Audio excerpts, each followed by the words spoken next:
Be honest with yourself. I noticed something while researching this video. While thinking about thinking, my hand reached for my phone. I was escaping my own mind, while making a video about escaping your own mind. That irony stopped me. University of Virginia, 2014. Researchers gave participants one instruction: sit in this room, do nothing, just think. 15 minutes, no phone, no music, no books, just you and your thoughts. Sounds simple, right? The data came back. The researchers stared at each other. 2 out of 3 participants chose electric shocks, voluntarily, on purpose, knowing it would hurt, just to escape the silence. This wasn't an anomaly. This was a photograph of modern humanity. This isn't a technology problem. This is a story 300,000 years in the making. Our ancestors lived in open fields, dense forests, dark caves.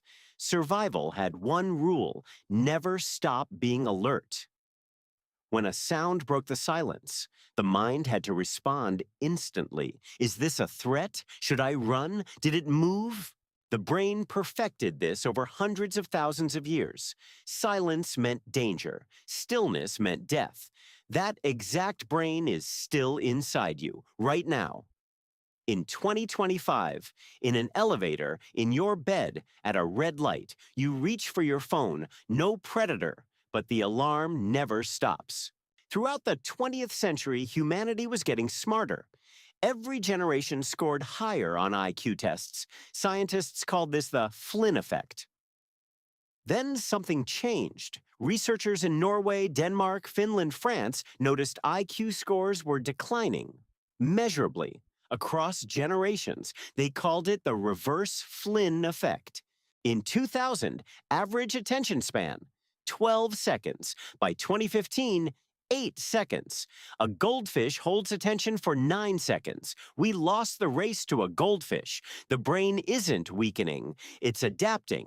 But adaptation is not always evolution. Sometimes it's degeneration. Deep thought, creativity, empathy, the search for meaning. All of them grow in silence, and we are systematically destroying that silence. Why do we really fear being alone?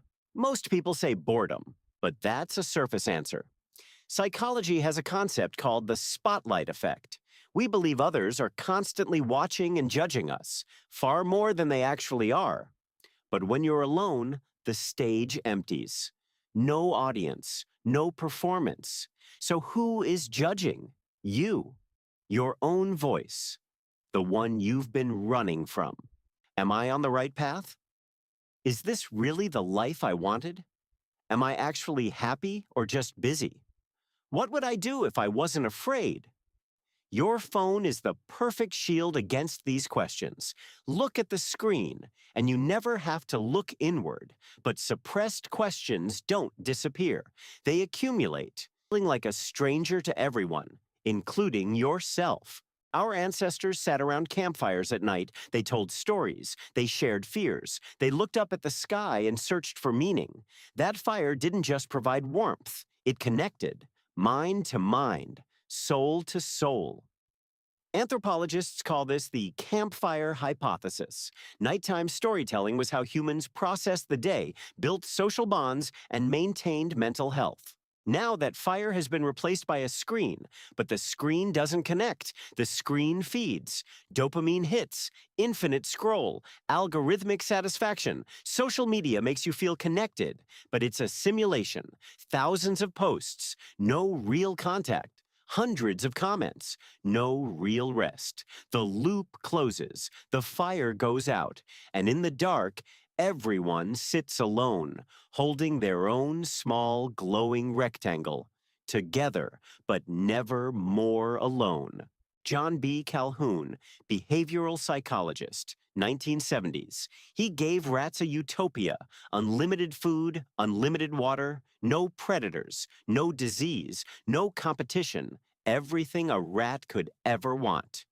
At first, the colony thrived. Population grew, society functioned. Then, slowly, something broke.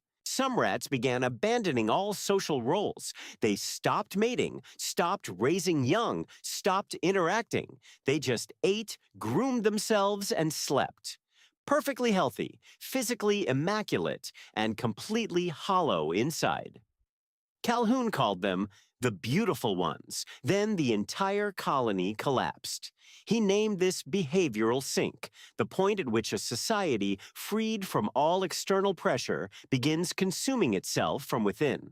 Unlimited content, unlimited food, unlimited entertainment, more comfort than any generation in history, and a growing percentage of us is abandoning social roles, consuming instead of creating, scrolling instead of connecting.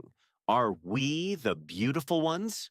I'm not asking rhetorically. I genuinely don't know. Boredom is not a flaw. Boredom is a feature.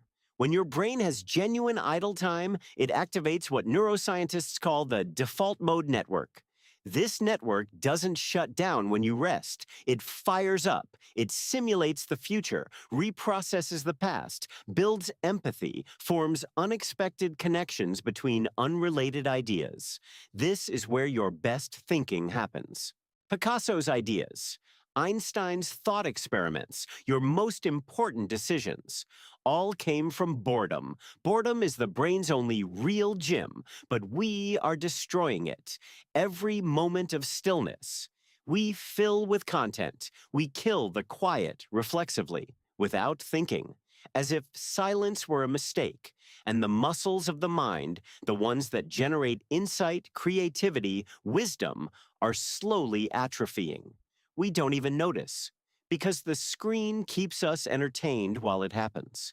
A mind that cannot be still cannot know itself. If you're afraid of being alone, you're afraid of your own voice.